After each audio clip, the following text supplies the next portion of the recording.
محترم ناظرین، آج ہم دارالعلوم دیوبند کے سابق شیخ الحدیث و صدر المدرسین حضرت مفتی سعید صاحب نور اللہ مرقدہ کے بارے میں بات کریں گے۔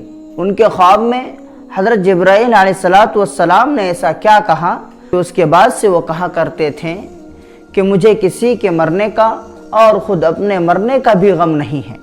ایک مرتبہ ان کی لڑکی عائشہ سودا بہت زیادہ بیمار تھی، اس کو بخار تھا، تو مفتی صاحب ان کو ہسپتال لے کر گئے اور ہسپتال کے اندر ان کے گود ہی کے اندر اس کی روح قبض کر لی گئی اور وہ اس دار فانی سے دار بقا کی طرف رحلت فرما گئے۔ مفتی صاحب فرمایا کرتے تھے کہ مجھے اس سے بہت زیادہ محبت تھی، میں اس کو بہت چاہتا تھا، میں جہاں جاتا ان کو ساتھ لے کر جاتا تھا، ان کو ساتھ رکھتا تھا، یہاں تک کہ جب میں کلاس کے اندر پڑھانے جاتا تو میں ان کو اپنے پہلو میں رکھ کر بچوں کو سبق پڑھایا کرتا تھا۔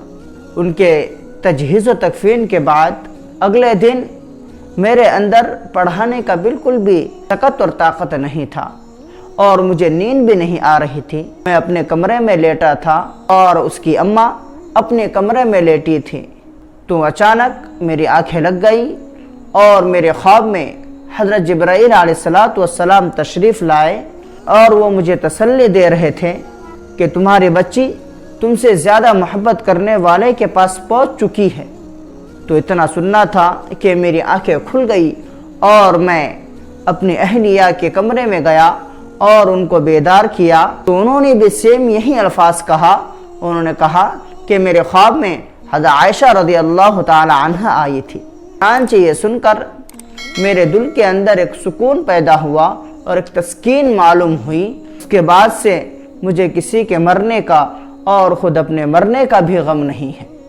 اس لیے دوستو، آپ حضرات موت سے نہ گھبرائیں، موت سب کو آنی ہے۔ اللہ رب العزت نے قرآن کریم میں ایک اصول اور ضابطہ بیان فرما دیا ہے، کل نفس ذائقۃ الموت، کہ ہر نفس کو موت کا مزہ چکھنا ہے۔ اس لیے آپ موت کی تیاری کریں، اپنے آخرت کو اچھا بنائیں اور زیادہ سے زیادہ نیکیاں کرنے کی کوشش کریں۔